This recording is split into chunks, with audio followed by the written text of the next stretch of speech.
তারেক রহমানের প্রত্যাবর্তন নিয়ে বাংলাদেশ ও বাংলাদেশের সাধারণ মানুষ এবং দেশের বাইরে নানা আলোচনা সমালোচনা ছিল।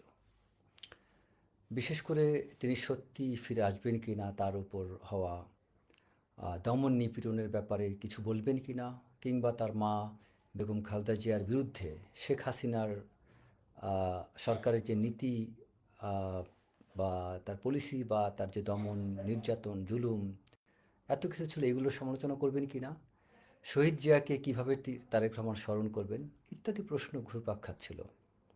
তবে আশ্চর্যের বিষয় হচ্ছে এসবের কোনোটিই তিনি উস্কানি বা ব্যক্তিগত আবেগ দিয়ে স্পর্শ করেননি। আমি যেহেতু তারেক রহমানের সফর সঙ্গী ছিলাম, বিমানে সারা রাত সত্যি ভেবেছিলাম তিনি কি কি বলবেন, তিনি কি কোন কথাগুলো তুলে ধরবেন, যার মধ্যে আমরা বিমানের মধ্যে অনেকেই আলোচনা করছিলাম যে অতীতের এই 17 বছরের কত কষ্টের কথা কতটা সংক্ষেপে তিনি তুলে ধরতে পারবেন।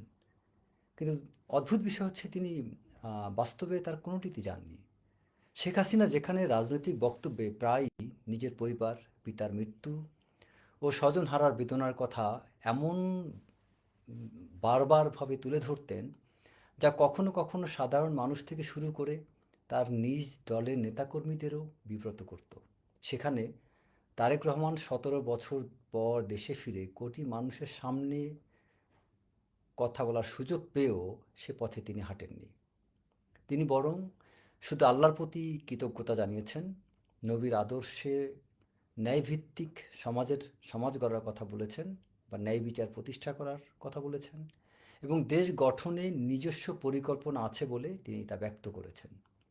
নিজের উপর হওয়া জুলুমের কথা, নির্যাতনের কথা, অত্যাচারের কথা তিনি একবারের জন্য স্মরণ করেননি।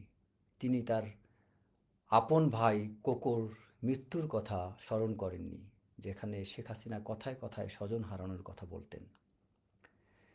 তিনি স্মরণ করেছেন শহীদ শরীফ উসমান হাদিকে। নিজের ভাইয়ের কথা মনে না করে ওসমান হাদির কথা স্মরণ করে তিনি অনেক কথা বলেছেন। ওসমান হাদির আত্মত্যাগের কথা তিনি স্মরণ করতে ভুলেননি। এমন সংযত মহানুভব প্রত্যাবর্তন সত্যি ইতিহাসে বিরল। তার 17 বছরের ধৈর্যের পরিণাম এভাবেই প্রকাশ পেয়েছে, যা মানুষ সানন্দে, গর্বের সাথে, আনন্দ চিত্তে এবং শ্রদ্ধা ভরে গ্রহণ করেছে। সারা বাংলাদেশের মানুষ তার এই 5 মিনিটের সংক্ষিপ্ত বক্তব্যকে সত্যি স্বাগত জানিয়েছে। তারেক রহমান তার অনুষ্ঠানে তিনি অন্য কাউকে কথা বলতে আহ, দেননি। কারণ হয়তো সেই কথা অনেকে কথা বলে অনেক চাটুকারি তার সুযোগ পেত। অনেক এখানে যারা সারা রাত দীর্ঘ কয়েকদিন ধরে অপেক্ষমান ছিল, সেই মানুষগুলো হয়তো অসুস্থ বোধ করতো, তাদের ধৈর্যের হয়তো বা বাঁধ ভেঙে যেত, হয়তো বা তাদের কষ্টের কথা স্মরণ করে তিনি তা করেননি। তিনি তার বক্তব্য মাত্র 5 মিনিট দিয়েছেন বা তারও কম। এবং তার বক্তব্যে আপনি খুব খেয়াল করে দেখবেন, দোষ ধরার চেষ্টা করলে ধরতে পারবেন না কতটা পরিণত হয়েছেন তারেক রহমান।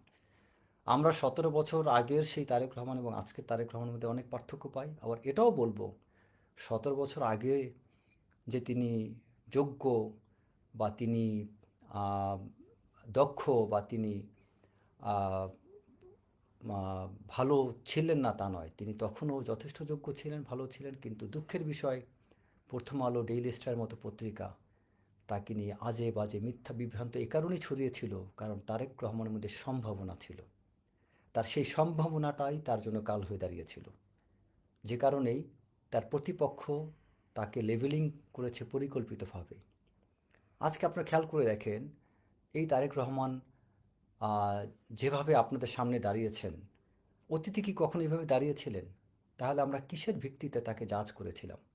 তার সাথে না মিশে, তাকে না দেখে, তার সাথে না চলে অনেকেই কিন্তু অনুমান করে অনেক কথা আমরা বলেছি। আমি নিজেও এতটা বিশ্বাস করিনি। সেই তারেক রহমান আজকে কতটা পরিণত, এবং সত্যিকার অর্থেই বাংলাদেশবাসী তাকে সুযোগ দিলে আমি বিশ্বাস করি অনেক ভালো কিছু তিনি করতে পারবেন। এবং একই সাথে বাংলাদেশ সেনাবাহিনীকে আমি ধন্যবাদ জানাবো, কারণ এত তীব্র চাপ ও জটিলতার মধ্যেও তারা যে নিশ্ছিদ্র ও মজবুত নিরাপত্তা ব্যবস্থা নিশ্চিত করতে পেরেছে তা সত্যি প্রশংসার দাবিদার। আপনি খেয়াল করলে দেখবেন যে বিভিন্ন জায়গায় সেনাবাহিনী কীভাবে তারা নিরাপত্তা দিয়েছে, এবং আমি মনে করি ডক্টর মোহাম্মদ ইউনূস যে তারেক রহমানের কাছ থেকে ধন্যবাদ পেয়েছেন, এই ধন্যবাদ প্রাপ্তির কারণে ডক্টর মোহাম্মদ ইউনূসের উচিত সেনাবাহিনীকে ধন্যবাদ দেওয়া। কারণ এই নিরাপত্তা ব্যবস্থাটা সম্পূর্ণরূপে জোরদার হয়েছে সেনাবাহিনীর, বিশেষ করে ডিফেন্স আর এয়ারফোর্স এবং সেনাবাহিনী সরাসরি অত্যন্ত গুরুত্বপূর্ণ ভূমিকা রেখেছে। ইভেন আজকে যখন তারেক রহমান আমিনবাজার ক্রস করছিলেন, তখন রাস্তায় অনেকটা আটকে গিয়েছিলেন, তার যে নিরাপত্তা দায়িত্বে যারা আছে তারা হিমশিম খাচ্ছিলেন, সেই মুহূর্তে কিন্তু সেনাবাহিনী যে উদ্ধার করেছে আজকে। সো এই সেনাবাহিনীকে নিয়ে অনেক কথা বলেছেন তারেক রহমান, কে নিয়ে সেনাবাহিনীকে যদি অনেক কথা বলেছেন, বাট আপনারা কালকের ভিডিওগুলো দেখবেন, মাঠে সেনাবাহিনী বিজিবির যারাই দায়িত্বরত ছিলেন বা পুলিশের প্রত্যেকে দেখবেন মনে হয়েছিল যে তারা নিজে দায়িত্ব নিয়েছে।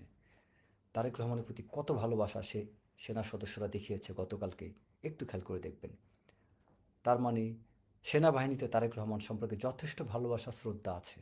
জিয়াউর রহমানের সন্তান হিসাবে তিনি সত্যি অনেক শ্রদ্ধা ভালোবাসা পাচ্ছেন। সো এই মিথ্যা গল্প, বানোয়াট গল্প, সেই ন্যারেটিভ আর চলবে না। বাংলাদেশের মানুষ সেই লেবেলিং করা ন্যারেটিভ আর গ্রহণ করবে না। এবং আমি আশা করি তারেক রহমানও সঠিক, সৎ, যোগ্য মানুষের কাছ থেকে বুদ্ধি পরামর্শ নেবেন, চাটুকারদের কাছ থেকে নয়। এবং তার নিরাপত্তার দায়িত্বে যারা আছেন তাদেরকে আমি বলবো আরও বেশি সুন্দর পরিকল্পনার মাধ্যমে আরও বেশি সুসংগঠিতভাবে এবং আরও বেশি ম্যাচিউরলি আমার মনে হয় নিরাপত্তা ব্যবস্থা নিতে হবে। কারণ আমরা কাজ করতে করতে শিখব। আমরা গতকাল এবং আজকে দেখলাম নিরাপত্তা ব্যবস্থায় অনেকগুলো গ্যাপ আছে।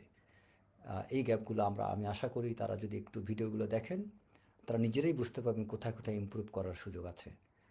এবং আমি নিরাপত্তা বাহিনীকে এটা অনুরোধ করব, যদি নিরাপত্তার নামে কোনো হয়রানি না হয়। মনে রাখতে হবে 17 বছর পরে তারেক রহমান দেশে আসছেন। নেতাকর্মীরা তার কাছে যেতে চাইবে, তার পাশে দাঁড়িয়ে বক্তব্য দিতে চাইবে, তার পাশে দাঁড়িয়ে তার প্রশংসা করতে চাইবে। এটা তাদের অধিকার, এটা তাদের হক। এবং এই দাবিটাকে, এই সুযোগটাকে তার নিরাপত্তা ব্যবস্থা নিশ্চিত করে কিছুটা হলেও দিতে হবে। সরাসরি একজন নেতা পাশে দাঁড়ালে সেখানে ঝুঁকি না, ঝুঁকি হচ্ছে যেখানে তারেক রহমান থাকবেন তার আশেপাশে চোখ রাখা। এবং ওই জায়গা সম্পর্কে এসএসএফ যেভাবে একজন প্রধানমন্ত্রীকে নিরাপত্তা দিয়ে থাকে, সেক্ষেত্রে কিন্তু এসএসএফ কিন্তু সব কিছু ফিজিক্যালি করে না, তাদের চোখ, কান, দৃষ্টি সব কিছু সরব থাকে। আমাদের আশেপাশে অনেক কিছু খেয়াল রাখতে হবে। পাশে একজন নেতাকে ধাক্কা দিয়ে সরিয়ে দিলে নিরাপদ হয় না, নিরাপত্তা অন্য জিনিস। সো নিরাপত্তা ব্যবস্থার ক্ষেত্রে আমি মনে করি সবার, এবং অনন্য যারা কর্মকর্তারা পূর্বে নিরাপত্তা বিশেষ করে স্পেশাল সিকিউরিটিতে কাজ করেছেন, তাদের বুদ্ধি পরামর্শ নেওয়া উচিত। এবং সবাইকে ঐক্যবদ্ধ থাকতে হবে। তারেক রহমান জাতীয় ঐক্যের কথা বলেছেন, নিজের স্বার্থের কথা বলেননি, দলের কথা বলেননি, বাবার কথা বলেননি, মায়ের কথা বলেননি, স্বজন হারানোর কথা বলেননি। তিনি বলেছেন জাতীয় ঐক্যের কথা। সো আমরা যেন সেই জাতীয় ঐক্য তৈরি করতে পারি। তারেক রহমানের জন্য ধন্যবাদ রইল, এবং বিএনপির সকল নেতাকর্মী যারা অপেক্ষমান ছিলেন, ধৈর্য হারা হবেন না, ধীরে ধীরে সব কিছু ইনশাল্লাহ পাবেন। সবাইকে ধন্যবাদ। আসসালামু আলাইকুম।